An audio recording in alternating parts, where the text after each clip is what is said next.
Welcome guys, I'm HOJ, and today's video we'll be doing 5 best of 1 standard ranked ladder matches with my Boros Mobilize deck. Since the most recent best of 1 standard event, there have been a couple changes here to the deck.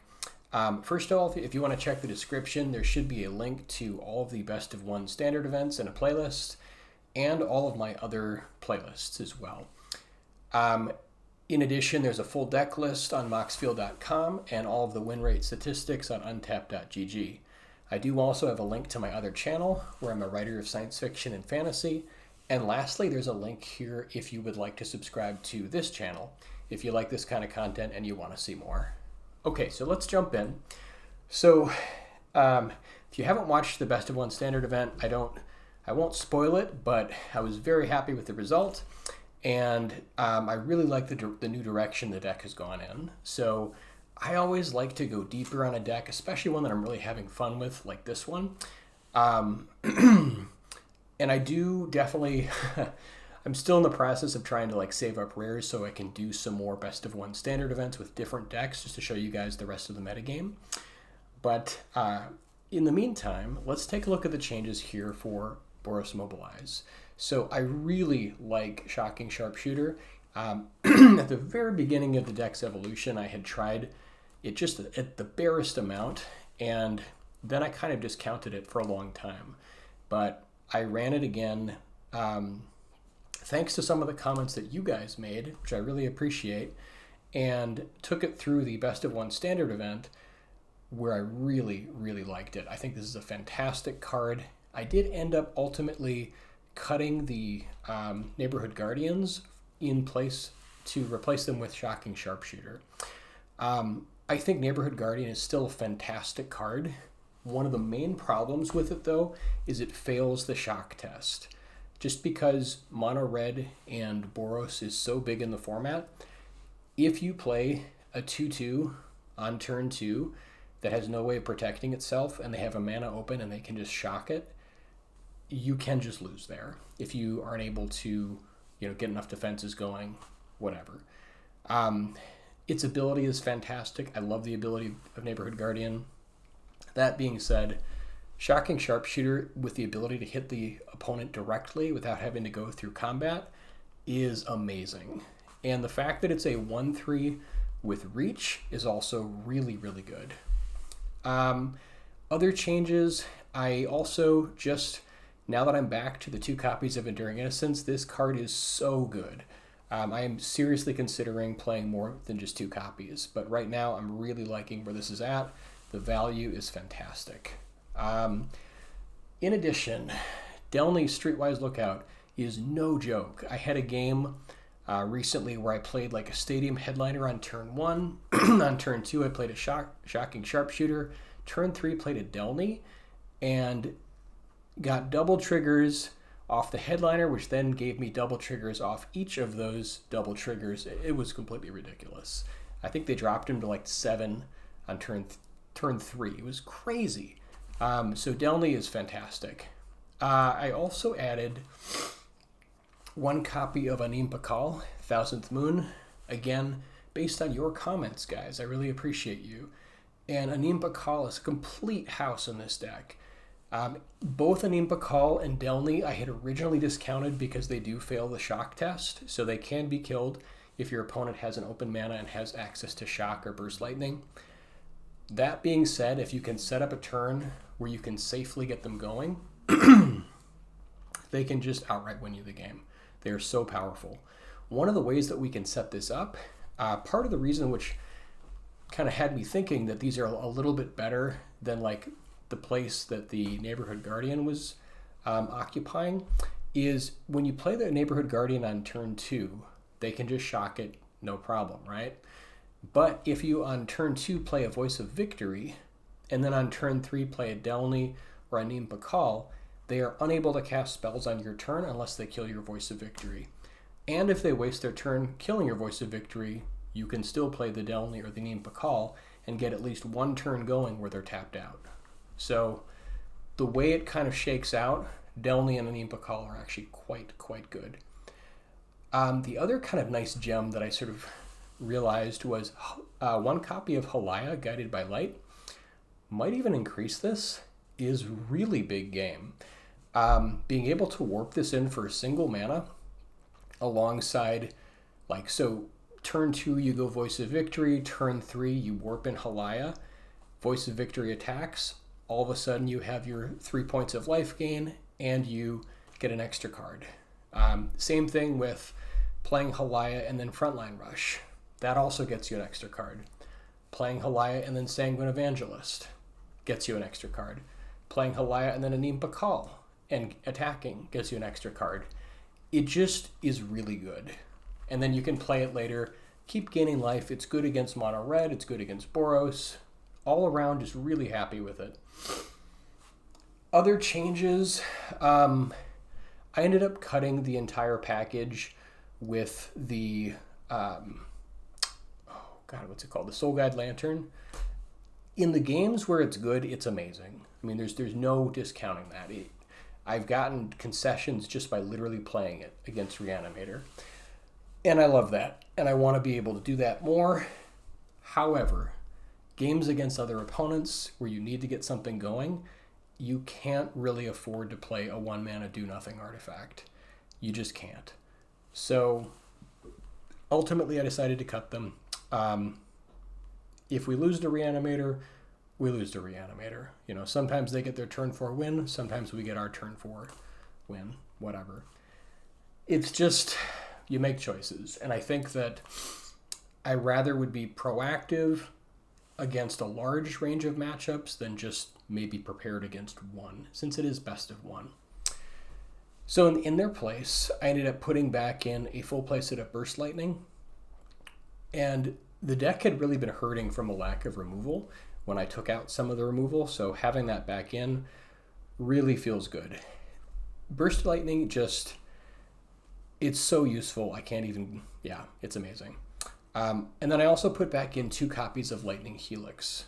Helix is, again, a great card, really good against, certain decks where you have to have it, like against the Kona Omniscience Simic deck. You got to have it ready, either that or like a Stadium Headliner ready to go with 3 other creatures in play on turn 4, on their turn. It's just nice to have access to. The life gain is relevant. And then I also put back in 2 copies of Authority of the Consuls. I just noticed that the Boros match, the mono red match, just really wasn't going as well as I wanted it to. And even though this doesn't win you the game by itself, it really helps towards getting there. So yeah, those are the changes. I really like them. Let's hop into the games.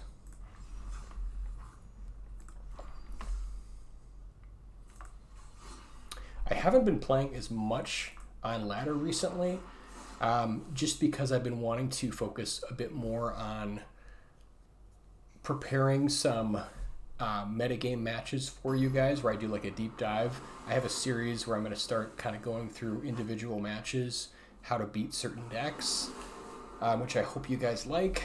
And then in addition, try to jam as many best of 1 standard events as possible because I want to get the Mastery Pass without spending any money before the end of this set and the new set comes out.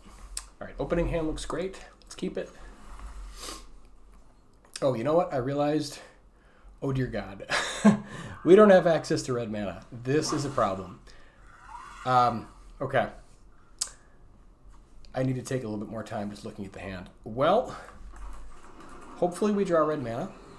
This was a little bit of a silly keep. So we'll see if we get punished or rewarded. Well, I mean, that's at least something we can play, which I like. But yeah, I took one look at the Sunbillow Verge and forgot we needed a plains to make that thing actually work.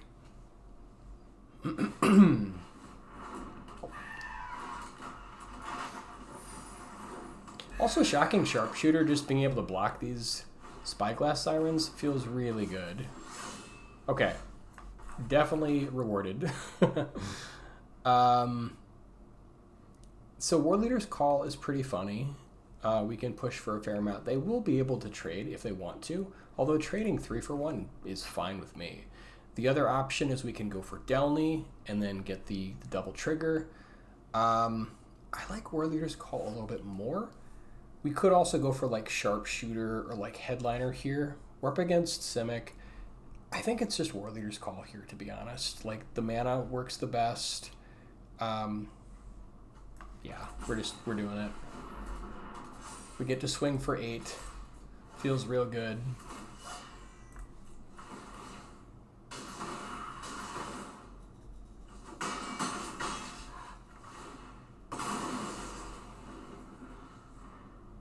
The downside is if they have like bounce, but I don't think, I'm trying to think, they might have like 4 copies of like the punch, like go and find a land or like punch something. So Warleader's Call helps with that also. Like Delney just feels a little better next turn. Because then like they're triggering Warleader's Call, doing all kinds of fun stuff. Yeah, they're just going to try to beef up their defense or whatever, and yeah. We could also go for Frontline Rush to protect our voice. So if we go for Delney here, what happens? We get double triggers, we create 4 tokens, they drop to 8, and we have 5 attackers that are all 2 power. They have to block and kill our voice. They will be able to kill the voice, which is a little annoying. So how do they block? They probably like block like this. We take out the Spyglass Siren. They have to block at least one other. They'd have to chump. And then they could keep like 1 Paw Patch Recruit and a Spyglass Siren, and we'd have like a Delney. It's pretty good, honestly. I mean, since we have Warleader's Call, it is the best usage of our mana. We could have gone for Frontline Rush here, but I think this is just like, oh, they can't even block with their 3/3. I forgot. Delney's that good. Okay, yeah, they're super dead.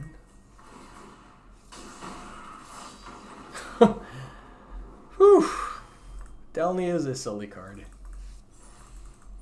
All right, 1-0. Yeah, I forgot the clause where 3 power creatures can't even block. That's pretty funny. The other nice thing is that Delney is more likely to work with the Sharpshooter over the Neighborhood Guardian, because the Neighborhood Guardian pumps power. Whereas even if we have like a Warleader's Call in play, it won't bring this power above a 2, which makes it so it still works with Delney. So minor interaction, but worth noting. Yeah, opening hand looks great. But this deck just feels so good, it almost feels like cheating. It's sort of amazing. Like, I've had games where it's just like, I didn't even realize that they were dead on like turn 3 or 4. I mean, more likely turn 4, but even still. Like, I have literally dropped them to 7 on turn 3 before. It's silly. Okay, what do we want to do? Probably just Sharpshooter here. Oh yeah, we're up against River Churns. They don't really play creatures. Let's just do that.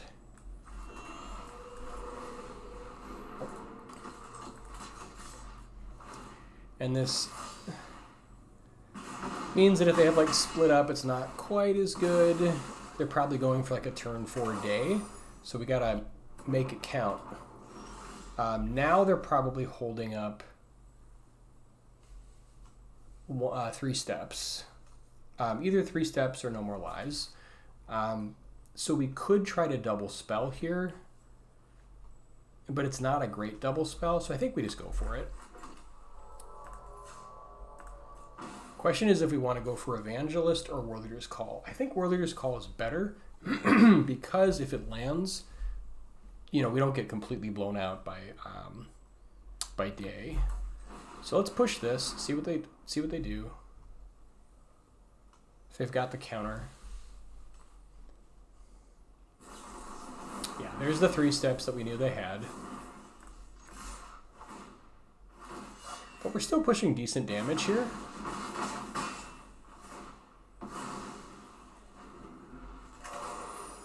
And then if they day, we've got like a nice refill.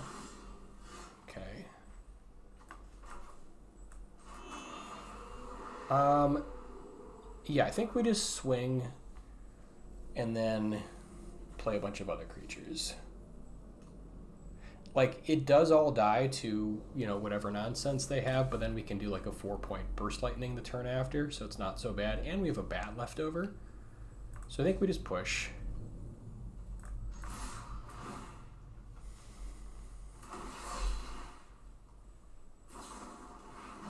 Ooh, okay, I guess we use burst lightning here and then just go for Evangelist.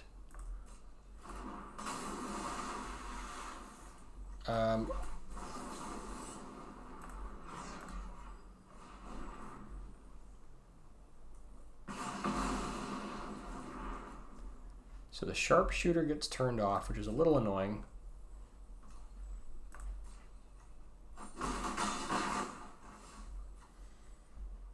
But now we can go for Evangelist, and then even if they day or Ultima, or actually if they Ultima, we lose everything. But if they just have day, then we at least keep a bat. Oh, I guess it does, because we killed it in response. We still get the Sharpshooter living their best life, which feels great. Okay. So now it's Ultima or no. I think they have like this 6 mana, like get half your library, win step, kill all your creatures, and then just like river churn the turn after. So they're hoping to live through this turn basically. Because I think, oh, I guess they haven't got it. That works. All right, 2-0.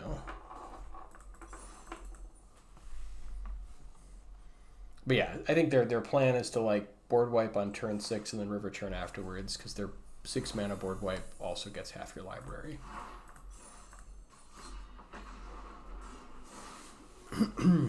But our deck is just too fast and too furious.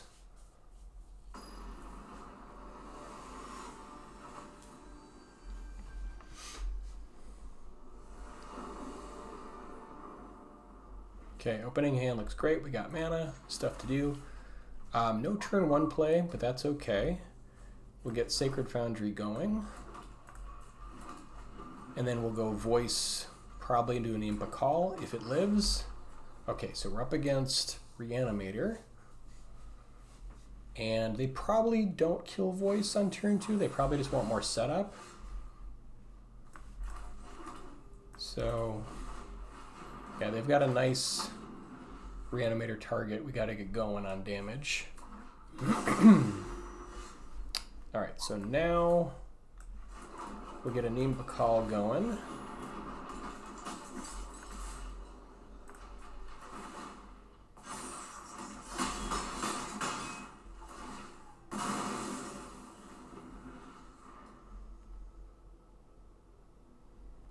This is going to be a fair amount of damage. Next turn, Sharpshooter plus Rush is, I think, a turn 4 kill if they don't do anything. It's going to be a silly amount of damage.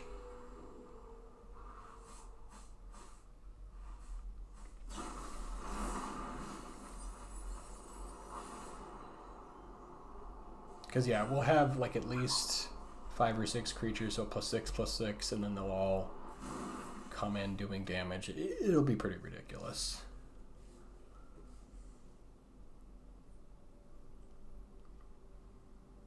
This will hit for 4, I think. 1, 2, plus 2 more here.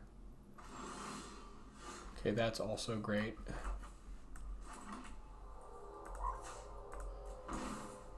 So this hits for 4. We're going to have 2 more, 4 more, plus 7. So that's plus 11. Is that 15?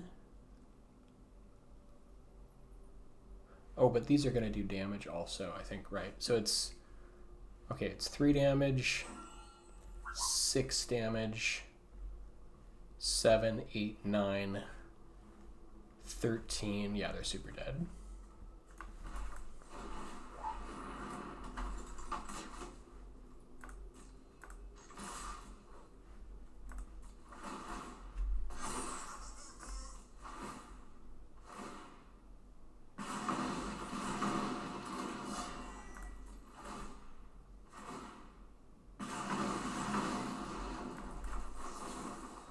this deck is just so unfair. I mean, it feels great.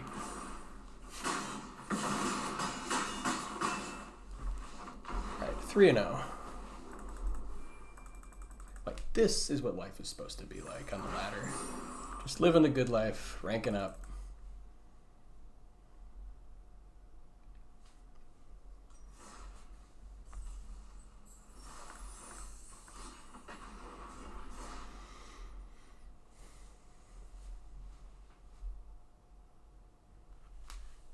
And again, I want to thank you guys for all of your comments, which I do read, because I wouldn't have like rediscovered or looked at some of these different options for this deck if you hadn't put comments in. So truly appreciate you guys. So it's kind of a slow draw here. I never want to throw away good land hands. If we're up against mono red, it could be really rough. I am tempted to keep. I might overkeep, but I think I'm going to keep here.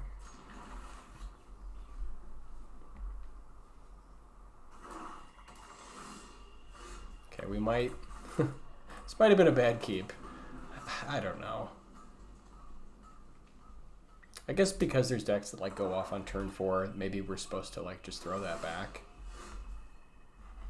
Okay, let's do an Inspiring Vantage since we've got 2 of them. Mono black demons maybe? Or maybe like the skeleton deck.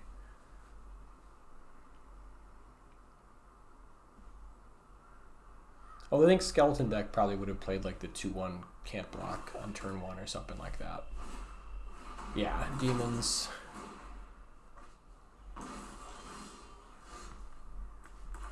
Alright, let's start here with Evangelist, I think. Like, Warleader's Call. I think we want Evangelist first, honestly.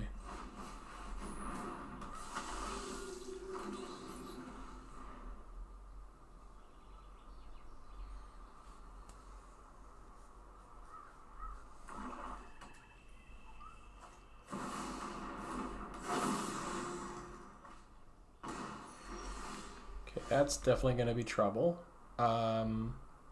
What do we want to do? I think we just want to do another Evangelist here. I think the play here is let's attack in.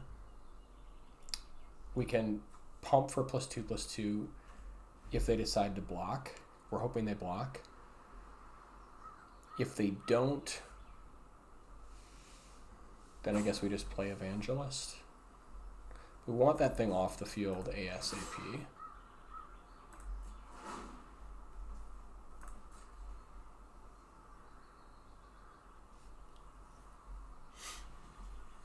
Did not fall for it.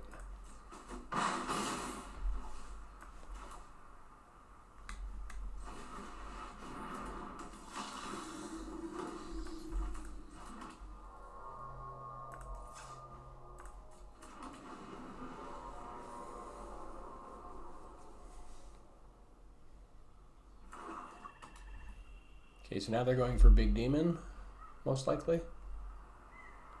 Big Demon plus push. Can we get punished here if we don't block? So they hit us for 4, we're down to 12. We go down to 10. I think we just take this.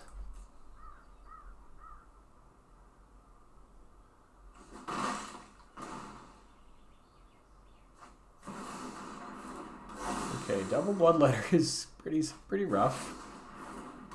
Tiny Bones to block. Oh god. Yeah, I forgot that it's double damage on the Annex and then quadruple and probably super dead here. So I guess we were supposed to block that thing. For some reason I didn't think that the damage from this was going to be double, just like combat damage, but if it's any kind of life that's lost. Alright, what do we do here? So we go Warleader's Call. I think we might just be dead. Because we have to kill them this turn, otherwise we die. I guess we'll just attack in, see what they do, but we're pretty much dead.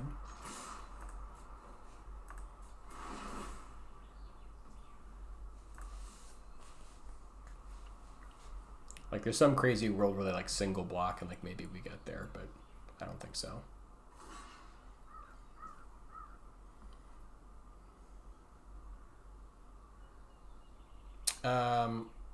So I think we're gonna get a bat. We can block. This will die. We might actually pull out of this. We want this to die, so I think we just make 2 tokens. We don't necessarily have to make them right now. I think we just let it ride.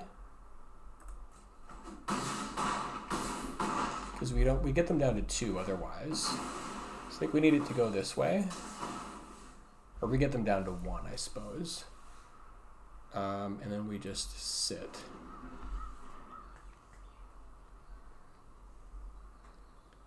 Now if they have removal for this, I mean, we're super dead, but it is what it is. Okay, they're gonna push.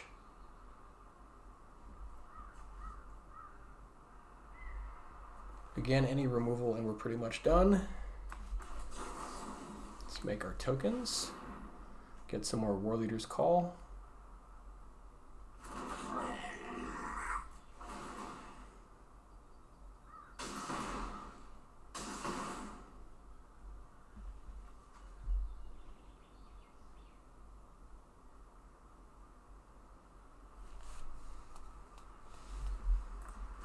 Chump and block.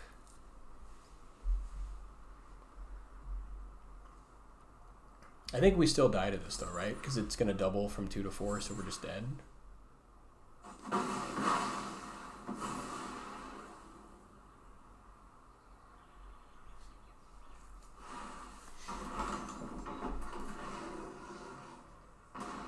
Yeah. A little too slow. So maybe we were supposed to mulligan that hand. 3 and 1.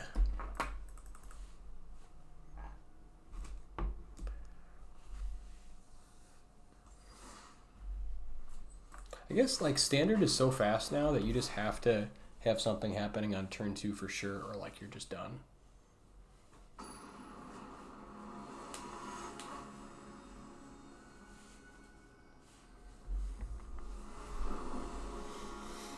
Okay, hand looks great.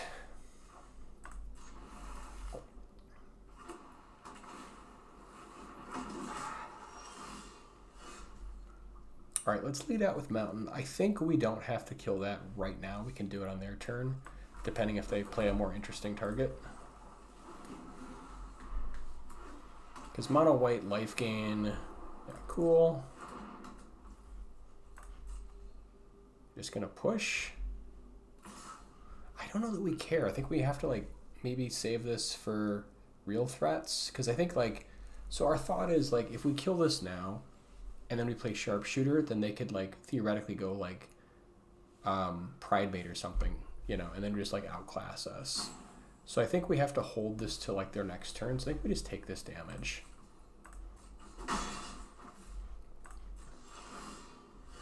Like it's a weird setup, but I think we just hold here because they're so explosive that we have to be ready for them. And then next turn we can start like dropping like voice or like something like that. Okay, there's the Sanctifier. It's like none of these, like these guys don't matter. It's just that matters. So now we can respond to all their nonsense. Are they going to gain enough life to... I don't think they can... Let's see, this will go up to 3, right? 1, 2, 3, 4. So they don't quite get there. So I think we just let that ride. Oh yeah, it'll just go to 3 because they don't have 3 creatures and we just don't care about these guys.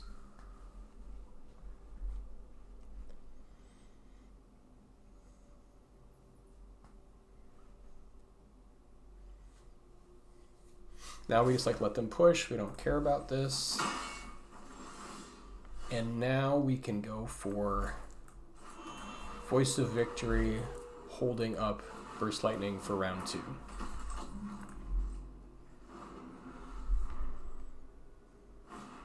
Yep, there he is. Predictably. Oh, yeah. No, none of that nonsense. Right out of here.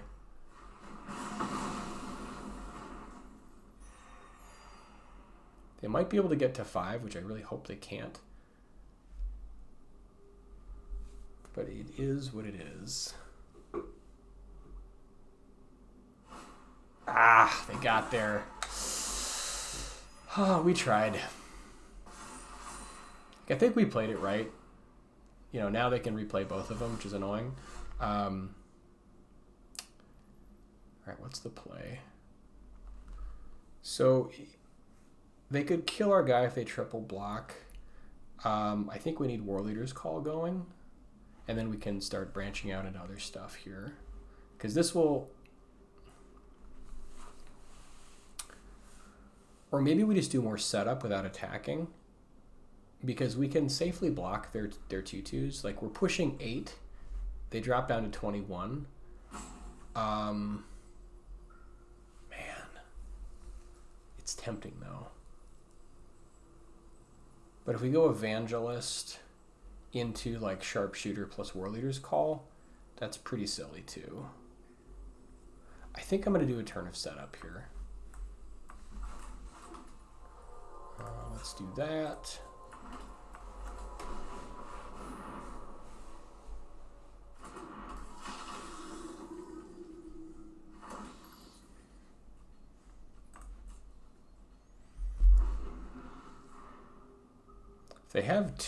If they have another land, it's pretty rough, actually.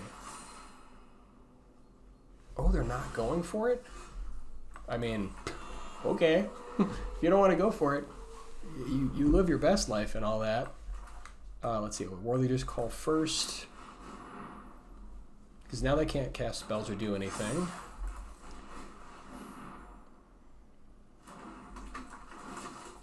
And now the pain begins.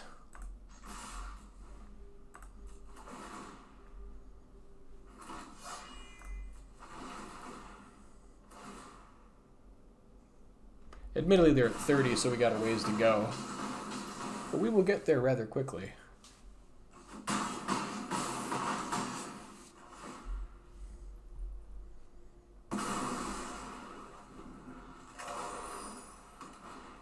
Exemplar is pretty good.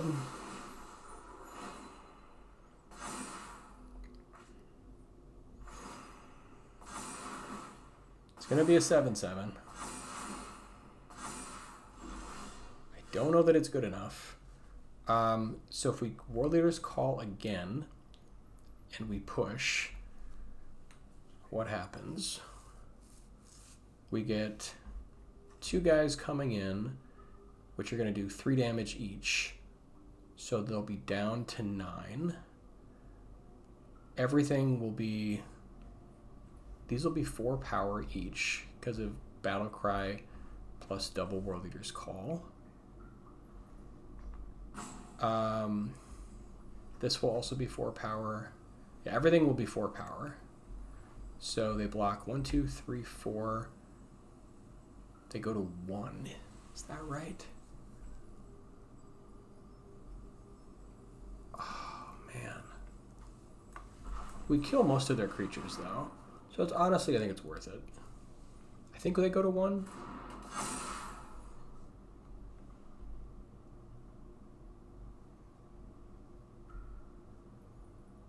Yeah, you're not casting spells, not on this turn, because of voice.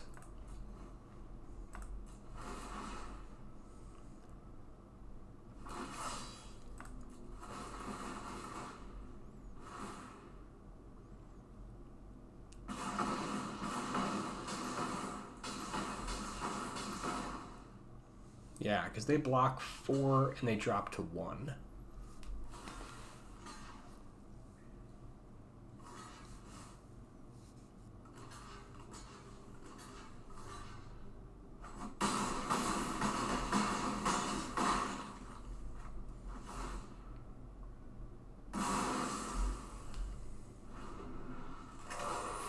Now they got a crack case. They can get everything back. They can play 4 creatures, which is pretty good. So they'll get like a bunch of triggers here. We're going to draw some cards and whatever.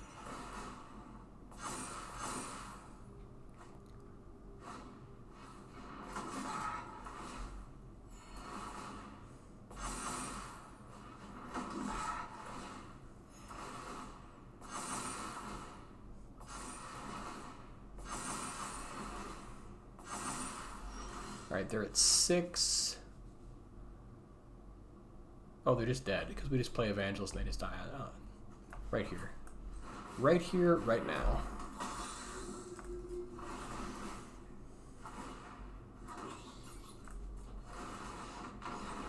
Nice. Yeah, Sharpshooter is silly. I'm so glad I added it back in. Whew. All right, 4-1. This deck is rocking and rolling. Really, really like it where it's at now. Let's take a look at stats. All right, overall, the deck as a whole, all 40 versions of it, has a cumulative win rate of 55%, 62% on the play, 50% on the draw, with 78 wins and 64 losses. Now, that is the all versions sort of jammed together. The most recent version has an 80% win rate, 100% on the play, and 67% on the draw with this most recent build, which is, yeah, I think it's a great build. So anyways, yeah, if you like it, you know, and then there's various versions, etc. This will all be linked in the description. But I really like where this deck is at right now. It just feels completely overpowered, and try it out. If you like this kind of content, you want to see more, consider subscribing. We'll see you guys in the next one.